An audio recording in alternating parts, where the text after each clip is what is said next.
menstruasi. Nah, ini kayaknya akan menyampaikan dari buku yang kalian baca ya, nama judulnya itu Haid Pertamaku. Apa ini? Haid Pertamaku dari Dr. Afi Andriani. Insya Allah beliau ini pakarnya ya di bidangnya gitu kan. Jadi insya Allah sahih ilmunya ya. Nanti kalian akan menyampaikan pembahasan yang ada di buku Haid Pertamaku. Jadi apa itu haid? Ada yang tahu? Oh apa? Keluar darah. Iya. Tapi kita terluka juga bisa keluar darah.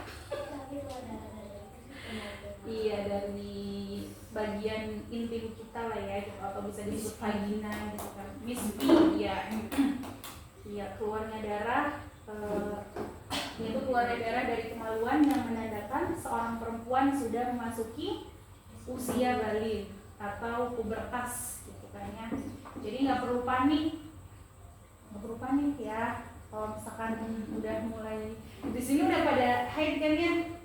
Udah, makanya kan ya bahas tentang haid karena ilmunya penting banget, terutama di bagian gimana sih cara kita bersuci gitu kan. Jadi mandinya tuh bukan sembarang mandi loh, bukan mandi biasa gitu. Ada syarat tertentu kita tuh mandi wajib gitu kan.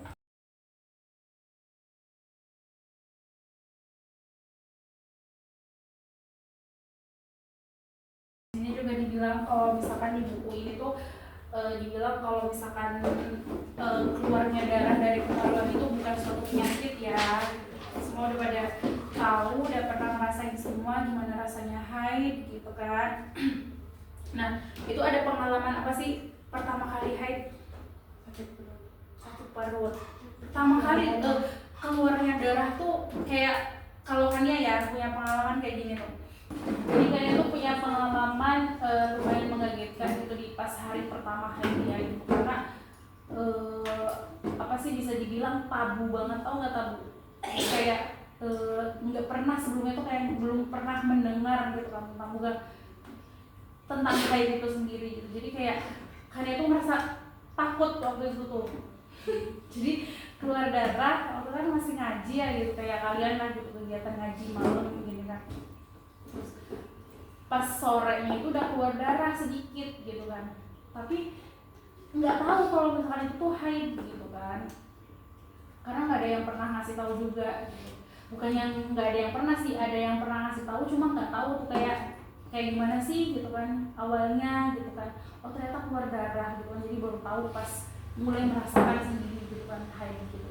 Jadi terus apa sih akhirnya kan dia nangis kayak aku nangis gitu kan, habis itu nangisnya tuh pas maghribnya tuh, dari sore tuh mau udah keluar darah gitu kan, tapi udah berangkat ngaji aja sholat gitu kan. Akhirnya nggak boleh ya, dia kan karena nggak tahu jadi ya udah berangkat ngaji sholat, pas pulang tuh haid darahnya tuh makin banyak gitu kan, nangis di kamar mandi. Terus akhirnya cerita ke ibu gitu kan, kenapa ya gitu, kok keluar darah dari kemaluan aku, dari bispi aku gitu kan. Terus kata ibunya tuh, ya itu berarti nggak boleh sholat gitu kan.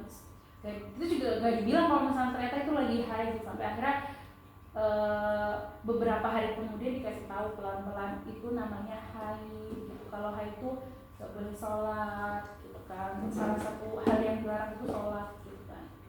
Gitu. Nah kalau kalian ada pengalaman apa? Kaget kan? Kayak udah biasa aja kan? Nangis kan tadi kata Cantika kan nangis juga. kaget juga, Tapi sebelumnya udah pernah dikasih tahu tuh sama nggak pernah juga. Ceritanya awal-awal kan lagi kelas 4 mau mandi kan, udah selesai mandi. Nah, terus kata ibu aku bilang gini, jadi haid gitu. Aku bilang haid. Aku kira kecepirit kan karena coklat. Iya awalnya coklat. Lalu dia udah yang malu, ya coklat. Allah kayaknya aku kecepirit dari sekolah gitu kan. Nah begitu kata ibu, aku kaget lah, haid. Jadi ini haid dong gitu kan ibu. Aku tuh kaget terus ibu aku manggil, deh sini dulu kan, aku dimarahin gitu kan. Dan itu tentang haid gitu kan. jadi nanti gini nih coba ambil softtek ditatonin caranya gini. Nah iya kalian juga awalnya nggak tahu ya cara pemakaian softtek tuh kayak gimana gitu kan. Alia gimana pengalamannya? Iya udah baik kan? Iya waktu itu sampai dikasih tahu tuh cara pakai apa sih cara masukin softtek pembalut di celana dalam gitu kan, kayak gimana tuh dikasih tahu.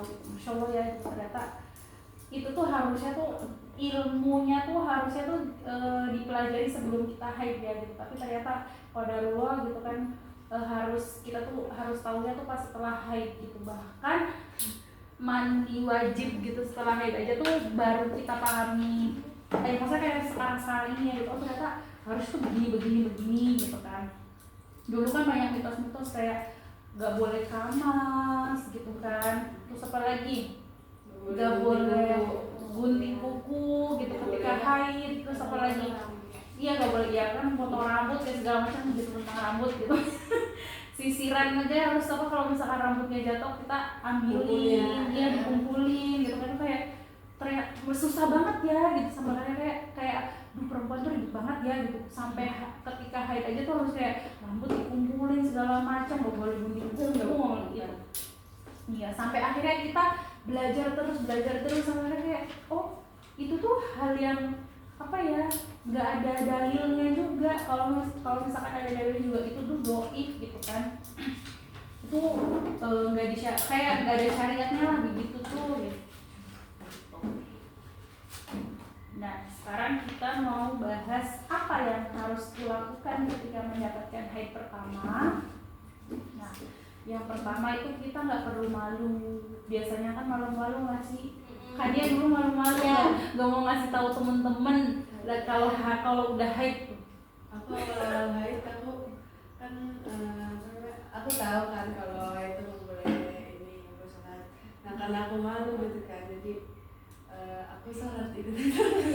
Aku malu. Ya oke. Terima kasih atas kejujurannya Zahra. Ada lagi nggak ini ternyata pura-pura sholat tadi? Terus tiba-tiba kan temen aku di belakangku pas selesai sholat dia bilang, Zahra, kok di pantat kamu ada bunyi kresek-kresek sih ya? Aku bilang, enggak ada gitu. Kalau sholat bunyi kresek-kresek. Iya, jadi karena mungkin tadi ya kami yang bilang tabu gitu kan, kayak sesuatu hal yang sangat sensitif gitu kan ya haid gitu. Padahal itu tuh hal yang biasa gitu. Kayak itu siklusnya perempuan akan semuanya tuh akan haid gitu ya. Insya Allah semuanya akan haid gitu. Jadi gak perlu malu gitu kalau misalkan kita pertama kali haid atau ya kalau udah pada haid juga sih ya gitu. Jadi kayak ya ngomong aja gitu aku lagi haid gitu kan ke temennya. Kalau misalkan temennya ngatain, ih kok kamu udah haid sih gitu kan, ih kamu berarti udah ngerti cinta-cintaan biasa kan gitu kan, ya nggak sih? Enggak, itu nggak mempengaruhi ya gitu. Jadi nggak perlu malu tentang haid itu karena itu suatu yang apa sih ya perempuan akan mengalami itu gitu. Anugerah dari Allah gitu kan haid itu ya. Justru ketika kita haid gitu kan kita tuh harus memperbanyak ilmu gitu. Dan memperbanyak ilmunya dengan cara apa? Dengan cara bertanya ke teman-teman, ke ibu juga, ke ustazah, gitu ustazah ya. Jadi nggak perlu malu. Tanya ke ustaz gitu. Ustaz hari. Ya nggak apa-apa tanya ke ustaz. Ustaz cara pakai softtek. Iya dong, enggak dong. Kalau ustaz enggak dong, nggak kayak begitu. Nanyanya ke ustazah. Kayak ke ibu sih gitu kan, kalau kita tuh kayak merasa nyaman kan ke ibu ya cerita apa-apa. Jadi gimana sih cara pasang pembalut kan diajarin kan sama ibu terus sama kami juga kayak gitu. Kamu pernah kebalik? Iya aku juga pernah tuh Ambil-ambil kan kayak gitu kayak pendek gitu kan. Jadi yang lebarnya tuh di depan gitu. Jadi Ini juga ada yang suka plesetin pembalut itu bilangnya roti lah gitu. Iya kan? Ini. Apalagi selain roti apa lagi? Gak tahu gitu ya. Pokoknya dengan kata-kata yang sama kayak itu, bukan kayak apa sih, harusnya softak aja gitu atau pembalut aja gitu. Tapi kita ngomongnya apa roti gitu. Ini bener Cuma karena biar nggak malu gitu kan. Harusnya nggak boleh kayak gitu ya, kayak ya udah gitu kan, perempuan yang memang apa ya, alamiah perempuan gitu kan akan haid. Kalau dia ngata-ngatain, emang kamu nanti nggak haid, kamu juga nanti bakal haid. Atau kalau laki-laki apa sih namanya, ngata-ngatain juga, ya ibu kamu tuh haid juga gitu. Terus ada lagi di buku ini tuh dijelasin mengapa seorang perempuan mengalami haid. Karena biasa katanya karena sudah mengerti lawan jenis gitu kan. Tapi bukannya kita tuh emang dari kecil juga udah bisa membedakan ya laki-laki dan perempuan gitu. Jadi itu nggak berpengaruh ya gitu. Jadi di sini tuh dijelasin haid itu merupakan anugerah yang sudah ditakdirkan oleh Allah kepada setiap perempuan. Dengan mengalami haid, artinya seorang perempuan sudah balik dan mulai memasuki usia dewasa. Jadi selain keluarnya darah haid, ada juga tanda-tanda balik lainnya seperti ini ya: tumbuh bulu kemaluan, kemudian membesarnya payudara, terus ada perubahan bentuk di tubuh perempuan. Itu wajar ya. Kadang kita kalau misalkan waktu payudara suka sakit gak? Kalau kayak dia itu juga kami rasakan. Dengerin azan dulu ya. Selanjutnya kita bahas tentang bagaimana caranya mandi wajib sesudah selesai haid. Gimana? Ada yang bisa menjelaskan? Ada yang tahu? Apa gimana awalnya? Andre ini? Hah? Di jangan. Ayo suaranya dilantangin lagi. Iya, mencuci tangan. Iya. Iya. Iya. Iya. Iya, betul. Iya.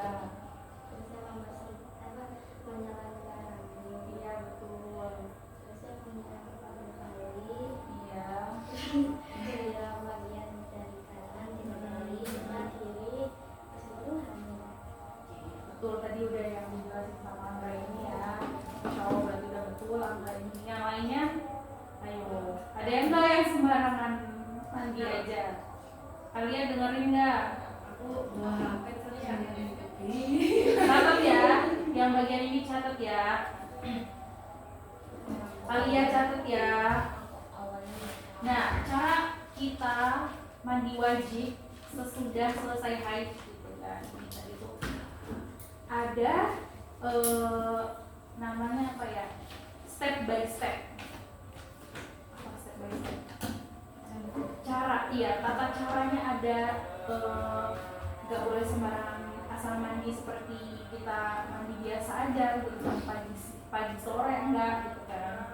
Tapi ada tata caranya. Ini dijelaskan dalam sebagaimana yang dijelaskan dalam hadis riwayat Muslim dari Aisyah radhiyallahu anha. Langkah-langkah mandi haid yang sempurna bisa disimpulkan sebagai berikut.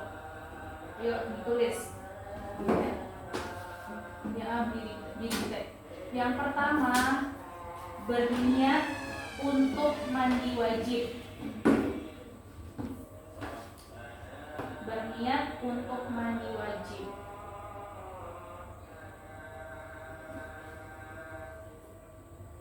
Niatnya gimana? Niatnya dalam hati aja ya. Kita nggak ada lafal-lafal tertentu, tapi ininya mah kayak ya udah, karena kita berkeyakinan kita mau mandi wajib, ya udah itu yang jadi niat kita gitu.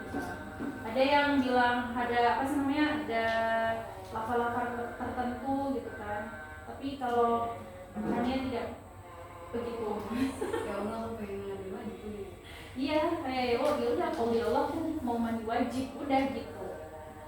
Terus yang kedua, ambil sepotong kain. Yang kedua, ambil sepotong kain atau kapas atau bisa juga tisu. Lalu gunakan untuk membersihkan, Ini juga tisu. ya, atau tisu lah. Sebenarnya kayak sepotong kain boleh, kapas juga boleh, tisu juga boleh. Itu untuk membersihkan tempat keluarnya darah di vaginanya. Jadi dibersihin dulu sebelum kita mau mandi wajib. Jangan langsung bersih-bersih, jangan langsung mandi, jangan langsung diguyurin air, tapi dibersihin dulu. Tadi kata Anggra ini kan cuci tangan gitu kan. Boleh. Kemudian udah semua. Kemudian berwudu. Ya, wudu dulu sebagaimana kita wudu ketika sebelum sholat. Ya, sama aja wudunya kayak gitu.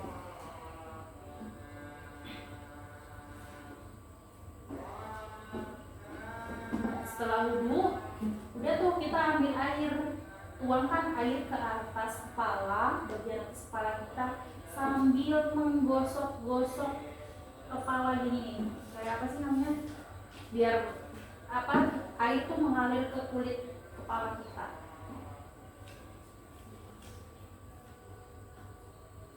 Yang wajib itu basahin kepala ya, untuk sampoan apalagi, atau melepas ikat rambut itu tidak wajib ya. Yang wajib itu apa sih namanya, basahin kepala aja. Jadi kalau misalkan kita mandi wajib terus kita nggak sampoan juga nggak apa-apa, nggak masalah. Tapi ya bau juga sih ya. Jadi jadi kayak basahin kepala tuh kayak sepaket sama samponya gitu kan ya. Terus habis itu udah, ini kan kepala udah diguyur. Setelah itu kita guyur lagi bagian badan kita. Tadi apa kata Anggreni? Bagian apa dulu yang harus diguyur? Tangan kanan. Iya, bagian kanan tubuh kita yang harus kita guyur air. Bagian kanan dulu, kemudian di bagian kiri setelahnya. Udah ya. Udah, sesimpel itu mandi wajib. Tapi kalau misalkan kita nih udah dapet ilmunya ya, Alia, Cantika, Zata, Amreni, kalau mandi wajib nanti seperti ini ya tata caranya. Jadi nggak boleh mandi biasa gitu. Ada tata caranya. Kalau misalkan mandi wajib haid ya, itu beda sama mandi biasa. Ya, Alia, ini nggak boleh mandi lagi, nggak boleh mandi. Itu kayak biasanya harus ya spesial mandinya. Tapi gampang kan ya, gampang, nggak susah kan. Kita nggak mandinya nggak harus pakai debu gitu kan. Sudah dipahami? Sampai sini dulu ya, sampai selesai mandi wajib nih. Mandi wajib sudah haid. Nanti insya Allah kita lanjut lagi ke pembahasan yang lain-lainnya masih seputar haid. Kayak apa sih namanya? Setelah kita haid itu artinya kan kita tadi udah dibilang ya, kalau misalkan kita tuh udah pubertas, sudah balik, artinya sudah diberi kewajiban, ya enggak? Ya, sudah ada kewajiban. Nah, apa aja sih nanti yang harus kita taati, yang harus kita jauhi gitu kan? Nanti insya Allah di pertemuan selanjutnya. See you next time. Udah, untuk hari ini kita selesaikan sampai ke pembahasan tata cara mandi wajib ya.